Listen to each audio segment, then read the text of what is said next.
नमस्कार मेरे प्रिय आत्मन। आज का प्रश्न है, साई वाणी करते समय पूरी तरह से सजग कैसे होना चाहिए। मैं इस बात के लिए बहुत शुक्रगुजार हूँ कि उनको ये प्रश्न पड़ा, मतलब उन्होंने सोचा है और साई वाणी को करने के लिए और साई ध्यान और साई क्रिया के बारे में कम से कम आप सोच तो रहे हो। और ये सोचना बहुत महत्वपूर्ण है। इसलिए महत्वपूर्ण है कि आप अपने जीवन में बदलाव लाना चाहते हो। बहुत सारे लोग हैं, देखो जिंदगी में किस चीज़ के डर है आपको? हर एक को मृत्यु का डर है। मतलब हर एक को लगता है कि मैं मर ना जाऊं, मुझे दुख होता है, मुझे परेशानी है। दुख तो आने वाला है, सुख के बाद दुख है, दुख के बाद फिर से सुख है, सुख से बाद फिर से दुख आएगा। मृत्यु तो हर घर में है। एक महिला थी, बुद्ध के ज़माने की कहानी है, और वो बहुत रो रही थी क्योंकि उनका इकलौता बेटा गुजर गया था। तो वो गई बुद्ध के पास। किसी ने कहा कि पास के गाँव में बुद्ध आए हैं, जाके उनको मिल ले, तेरा शायद बेटा मरा हुआ बेटा वो जिंदा करके देंगे, वो तो भगवान है। वो बुद्ध के पास गई और बुद्ध के पास रोने लगी, गिड़गिड़ाने लगी और कहे कि हे भगवान, मेरे इकलौता बेटा गुजर गया, जो मेरा जिंदगी का चिराग था, मेरे जीवन का लक्ष्य था, वही नहीं रहा, मैं क्यों जीऊं? मेरे बेटे को जिंदा करो। बुद्ध स्मित हास्य करते और कहते हैं, माँ मैं तेरा बेटे को जरूर जिंदा करूंगा, बट एक बात याद रखना, तू किसी गाँव में जा, इसी गाँव में जा और वहाँ से एक छोटे से मुट्ठी भर धान लेके आना, जिस घर में एक भी मौत नहीं हो। तो एकदम परेशान होती, तो कहती मैं अभी लाती हूँ, मुझे कोई भी देगा। और फिर वो जल्दी उस गांव में चली जाती है, अपनी व्यथा कहती है। लोग कहते हैं, बहन मुट्ठी भर क्या, तेरे को बैलगाड़ी भर मैं धान दूंगा, लेकिन हमारे घर में किसी न किसी की तो मृत्यु हुई है। पूरे गांव घूमती है, शाम को पहुंचती है बुद्ध के पास। गौतम बुद्ध बोलते हैं, क्या हुआ, आपने लाया धान? तो उन्होंने प्रसन्नता के साथ, उसके चेहरे में दुख में भी एक प्रसन्नता थी, उन्होंने कहा, मुझे आपके जो आपने संदेश दिया उसका बोध हो गया, मुझे अभी कोई किसी को जिंदा करके नहीं करना है, क्योंकि हर घर में मृत्यु है, लेकिन मृत्यु आने से पहले हमें जीना है। बहुत सारे लोग परेशान हैं अपने जीवन में। आप कितना दौड़ोगे मुझे बताओ? कहीं ना कहीं तो रुकोगे, क्या नहीं रुकोगे? साई वाणी का तो मतलब यही है, ध्यान में जाओ, जीवन में वही खुशी है, लेकिन सजगता के साथ जियो। कभी कभी लोग हर छोटी छोटी चीज को बिल्कुल अहमियत नहीं देते, कहते कितनी छोटी चीज है, क्या हो सकता है? स्वच्छ भारत करने से भारत थोड़ी स्वच्छ होगा। पहले हमें खुद को स्वच्छ होना पड़ेगा, हमें आजू बाजू में स्वच्छता करनी पड़ेगी, फिर गांव की करनी पड़ेगी, फिर जिले की करनी पड़ेगी, फिर राष्ट्र की करेंगे, फिर देश की करेंगे। लेकिन हमें शुरू से, अपने से शुरुआत करनी पड़ेगी। दूसरों को खाली बोध करके फायदा नहीं है। जो छोटी छोटी कहानियां बताते हो ना, तो इसका मतलब ये है कि आप अपने जीवन में सजग बनो। नर्क और स्वर्ग के बारे में तो आपने जाना है, ये भी कहानी बहुत महत्वपूर्ण है। आप समझो, आपको स्वर्ग में जाना है। स्वर्ग नर्क कहीं दूसरी जगह पे नहीं है, अपने पास ही है। जापान की कहानी है, वहाँ समुराई, जो वहाँ के योद्धा जो होते हैं उसको समुराई कहते हैं, और एक ह्युआन नाम का बहुत बड़ा समुराई था, ह्युआन। तो गया एक फकीर के पास और फकीर को कहा, मैं सबसे ज्ञानी और महान समुराई हूँ, मुझे स्वर्ग में जाने का रास्ता बताओ। तो फकीर ने उसकी तरफ देखा और कहा, कौन हो तुम? बोले, मैं समुराई हूँ, महान समुराई हूँ। अरे तू तो फिक्र लगता है, भिखारी लगता है, तू कहाँ का समुराई?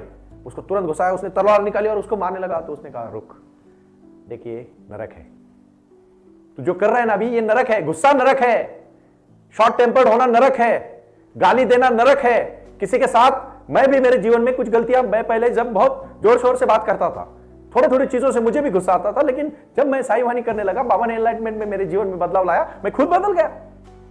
मेरा एक दोस्त मुझे पूछता है, बहुत दिनों यार तेरे मुंह से गाली नहीं सुनी। दे नहीं सकता मैं अभी, क्यों? मैं सच के, मेरे खुद के एक्सपीरियंस बोल रहा हूं। मैं दूसरों की पटी हुई बातें नहीं कह रहा हूं आपको। इतनी सच्चाई में आपके साथ बोलने का मुझे विश्वास है कि मैं अभी नहीं दे सकता गाली। क्यों? क्योंकि मैं खुद बदल चुका हूं। भाई और बहनों, जब वो समुराई को पता चला कि वो फकीर उसकी परीक्षा ले रहा था और बाद में उसने नमस्कार करके उसकी माफी मांगी, तो तुरंत फकीर ने कहा, ये देख, अभी ये तू जो कर रहा है ना, ये है स्वर्ग।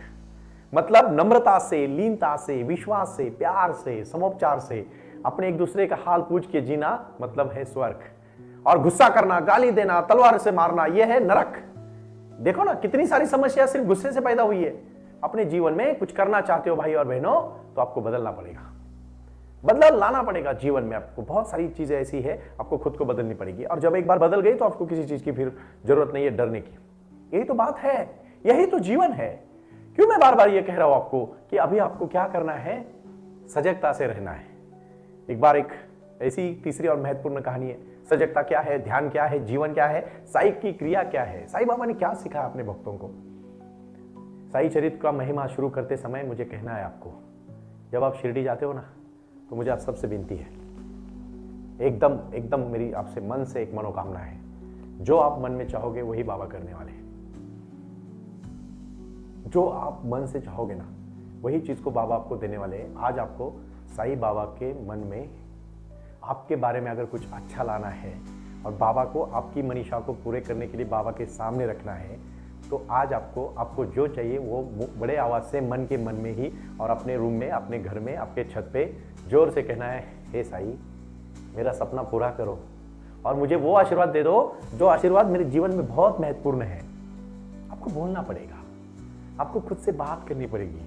जरा थोड़ा सा मोबाइल साइड में रखे, अपने भाई बहन, घर वाले, माता पिताजी, ग्रैंड मदर, ग्रैंड फादर, जो आपके दादा दादी, नाना नानी से बोलना पड़ेगा। आज एक ऐसा कॉल करना है आपको जिससे आप बहुत दिनों से बात नहीं किए, करो उसके साथ बात और दिल खोल के बात करो उसके साथ। कभी मन मुटाया होगा ना तो उसको माफी मांगो, नहीं तो माफ करो उसको और कहो कि देख, आज से मैं तेरे से जुड़ रहा हूं। साईं का ये संदेश है नम्रता का। देखो, मन में बोझ रखोगे ना तो बोझ भर के ही मर जाओगे, मन खुला रखोगे ना तो हल्का होकर ऊपर चले जाओगे। नदी जब बह रही थी और जब नदी रेत में चुभ गई तो नदी ने कहा कि मैं रेत में जाऊंगी तो मैं तो मेरा अस्तित्व ही खो दूंगी। लेकिन भगवान जब उसको कहता है कि तू डर मत, तू तेरा हवा में भाप बन जा, आगे जाके फिर से बारिश से मैं आऊंगी और फिर समंदर को मिल जाऊंगी। नदी कभी रुकती नहीं, समंदर तक ही पहुंचती है। आपकी आत्मा सिर्फ परमात्मा की सोच में है और आत्मा और परमात्मा का मिलन है साईं का आशीर्वाद। शिरडी में जब पहले लोग आते थे ना तो अलग अलग समस्या लेके आते थे, तो बाबा उनकी समस्या दूर कर देते थे। आज भी बाबा समस्या दूर करते हैं, अगर तहे दिल से आप बाबा के प्रति विश्वास रखोगे तो। और वो जो चीजें होने वाली है ना, उसको रोको मत, कोई नहीं रोक सकता उसको। मतलब एक बहुत बड़ा फकीर होता है जो अपने शिष्यों को ज्ञान देता है। एक शिष्य 5 साल फकीर के बाद सीखने के बाद वो आखिरी दिन के लिए आशीर्वाद लेने जाता है और तब बारिश होती है तो अपना एक छाता और लेके जाता है। जैसे ही वो महल में पहुंचता है उनके यहाँ, तो बाहर छाता रखता है और उसके बाजू में जूते रख देता है। तो वो अंदर चला जाता है फकीर का आशीर्वाद लेके और बोलता है कि अभी मैं निकल रहा हूँ। तो फकीर उसको आशीर्वाद देने के बाद इतना ही कहते हैं कि बेटा तूने छाता कहाँ रखा है? तो ये सोच में पड़ता है कि फकीर ऐसे क्यों पूछ रहे हैं गुरुजी। तो बाहर रखा है। जूते कहाँ रखे? दाएं साइड में रखे या बाएं साइड में रखे? तो उसको याद नहीं होता कि दाएं में रखे या बाएं में रखे। तो वो कहता है गुरुजी मैं बता तो नहीं सकता दाएं में या बाएं में। तो फिर उस फकीर उसको सलाह देता है कि और 5 साल के बाद फिर से आ, तुझे और 5 साल ध्यान करना है। और 5 साल इतनी छोटी सी गलती के लिए? गलती छोटी बड़ी नहीं होती। साईं बाबा के इथिक्स और प्रिंसिपल्स को अगर मानोगे तो ही जीवन बदलेगा। बाबा उसी को प्रसाद देते। मुझे एक मेरा मित्र बोल रहा था कि क्या सही में साईं बाबा का आशीर्वाद मिलता है? जरूर मिलता है, श्रद्धा पूरी रखो। अरे जाना तो सबको है, लेकिन आशीर्वाद लेके जाओ। जीवन में वो कार्य करके दिखाओ जो कार्य आपकी राह देख रहा है। आपको क्यों विश्वास होना चाहिए? विश्वास होना चाहिए। जिस दिन मन में शंका आई कि बाबा है क्या नहीं, उस दिन सब खत्म हुआ। क्यों सोच रहे हो इन बातों को? है मतलब है, अंधश्रद्धा नहीं है, श्रद्धा है। हमारा जीवन है, हमारा जन्म है, हमारा मृत्यु है, हमारा कार्य है, हमारा एक लक्ष्य है और हमें पहुंचना है। सबका मालिक एक, उन्होंने गुरु मंत्र दिया है, परमात्मा ही सबकी शक्ति है और ये तो है, ईश्वर की देन है। और मैंने जो आपको बहुत पहले दिन से मैं कह रहा हूं, प्रारंभ करो और जारी रखो। अपने जीवन में जो भी कार्य आप हाथ में लो उसको जारी रखो, आखिरी तक पहुंच जाओगे। यही तो जीवन सफलता है। कुछ लोगों का जिंदगी और जीवन एक हो गया, और ये जो एक हुआ जिंदगी है वो अपना जीवन है। बहुत महत्वपूर्ण सब चीजें हैं, नहीं भूल सकते आप इन बातों को, और भूलना भी नहीं चाहिए। डरोगे तो कुछ नहीं होगा, और विश्वास नहीं रखोगे ना तो भी कुछ नहीं होगा। एक अंधा आदमी, एकदम अंधा आदमी, उसको सजा दी जाती है मृत्युदंड की। उसने कुछ गलती की होगी, लेकिन राजा भी थोड़ा सा दयालु होता है। वो कहता है देख, तुझे जिस कारागार में रखा है उसको 100 दरवाजे हैं, तू दरवाजा खोलेगा बाहर निकलेगा। 99 दरवाजों के सामने जैसे खोलोगे बाहर आपको वॉल दिखेगी, कहीं ना कहीं दीवार है, लेकिन एक ऐसी जगह है जहां दीवार नहीं है, तू बाहर आके निकल सकता है। तो अंधा आदमी होता है तो उसको लगता है चलो इधर मरने से तो अच्छा है कि हर बार खोले। तो दरवाजा खोलता है, बाहर जाता है, अंधा होता है, धड़क जाता है, उसके सर पे लग जाता है, खून निकलता है। दूसरी बार होता है, तीसरी बार होता है, चौथी बार होता है, 5वीं बार होता है, 6वीं बार होता है, ऐसे 99 टाइम वो करता है।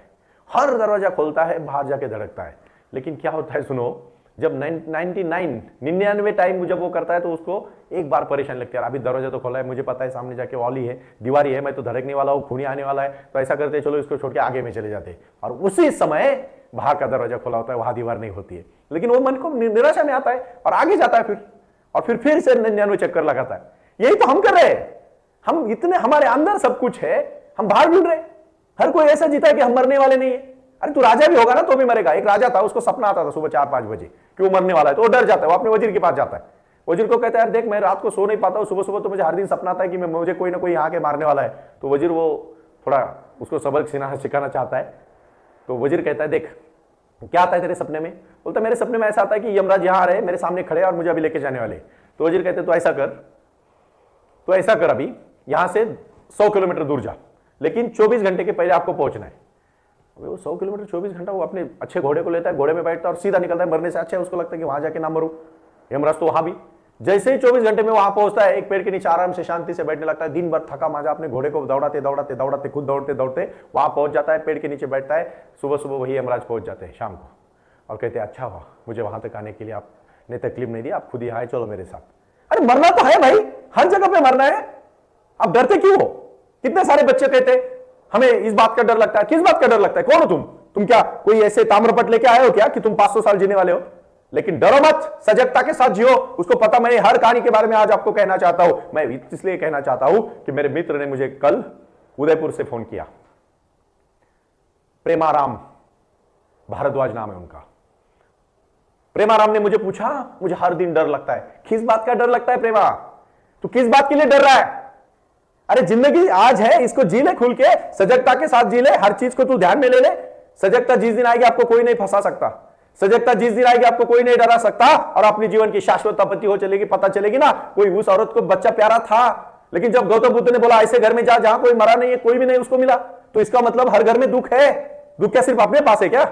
आपको लगता है कि आपको सब कुछ होने के बाद भी आप बोलते हो मुझे भगवान ने कुछ नहीं दिया? इतना तो तुझे दिया, तुझसे गरीब लोग देख। हम क्या है ना, मुझे एक बात अभी समझ में आई।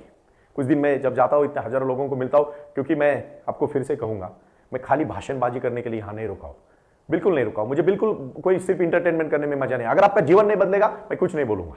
हर दिन मेरी कार्यशाला बहुत व्यस्त रहती है, हजारों करोड़ों लोग आके मुझे मिलते हैं, मुझसे सलाह मशवरा करते हैं और आगे जाके अपना कार्य करते हैं, अच्छा कार्य करके जीवन बदल लेते हैं। कितनी अच्छी बात हो रही है, इंटरटेनमेंट नहीं चल रहा है।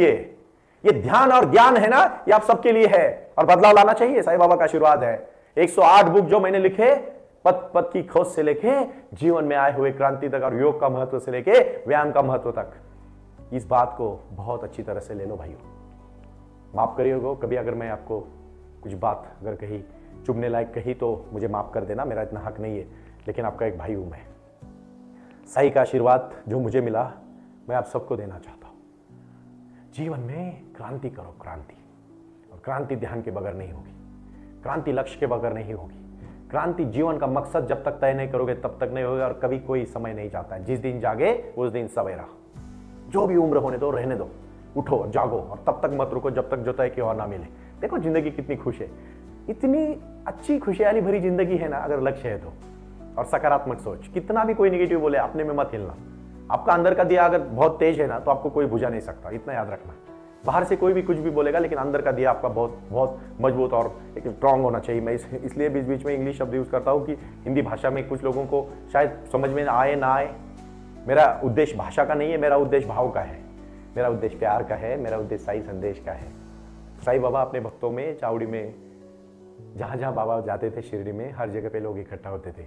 बाईजामा उनको खाना लेके आती थी और कहती थी बाबा बाबा आप हमसे छोड़ के मत जाना। 2 दिन भी बाबा इधर उधर हो गए तो पूरे शिरडी के लोग प्यार में, बाबा के प्यार में डूब जाते थे। छोटे बच्चों से लेके हर बार को बाबा के प्रति लगा हुआ था।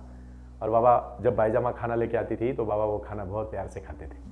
जो भी बाबा को प्रसाद लाता था बाबा प्यार से खाते थे। और बाबा ने कभी अपनी शिरडी से किसी को भूखा जाना नहीं दिया। अब भी कभी किसी को अगर कोई भूखा है ना तो उसको खाना खिलाना मत भूलना, क्योंकि अन्नदान ही श्रेष्ठ दान है भाई और बहनों। जिसके पास नहीं होता ना उसको महत्व होता है। मैं आज करुणा के प्रति इतना ही कहना चाहता हूँ। सजगता से जियो, अपने जीवन में लक्ष्य रखो। अपने में ही स्वर्ग है, नरक और स्वर्ग अपने पास ही है, कहीं दूसरी जगह पे नहीं है। राग द्वेष काम क्रोध मद मत्सर लोभ अहंकार है नरक। सुंदरता प्रसन्नता प्यार भरी बातें विचार सजगता ध्यान, यह है स्वर्ग। अपने ही पास है, सब कुछ तो अपने पास है। कहाँ बाहर ढूंढ रहे हो और क्यों ढूंढ रहे हो बाहर? मत ढूंढो बाहर, सब कुछ अपने पास है, अपने ही तो पास है। मैं हर दिन 2-2 घंटा मेडिटेशन करता हूँ, इतनी शक्ति मिलती है मुझे। जो आपके साथ मैं वार्तालाप करता हूँ, उसके बाद मैं वकालत करता हूँ, मेरा पूरा दिन का काम करता हूँ। हर दिन मैं नए 500 लोगों को मिलता हूँ, उनके साथ संबोधित बातें करके मैं हर सैटरडे संडे को मेरे ट्रेनिंग्स लेता हूँ, प्रोग्राम रहते हैं, लोगों को संबोधित करता हूँ। मुझे कोई बाबा ने जो शक्ति दी है सिर्फ ध्यान की शक्ति दी है, मुझे अंतर्भूत शक्ति दी है और मैं आप सबको बांटना चाहता हूँ। ओम साई राम, प्रणाम।